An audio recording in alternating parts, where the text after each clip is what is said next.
Hi hello दोस्तों, नमस्कार, प्रणाम। आप सब कैसे हैं? उम्मीद है कि आप सब अच्छे हैं।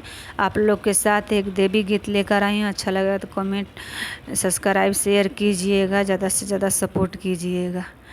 अम्मा महुइया के झूमे डलिया, अम्मा महुइया के झूमे डलिया, तनी ताकी ना देवी मैया हमारे ओरिया, तनी ताकी ना देवी मैया हमारे ओरिया। कैसे के ताकी सेवका तोहरे ओरिया, कैसे के ताकी सेवका तोहरे ओरिया। हमके नारियल ना लियाइलू पूजे के बेरिया, हमके चुनरी ना लियाइलू पूजे के बेरिया।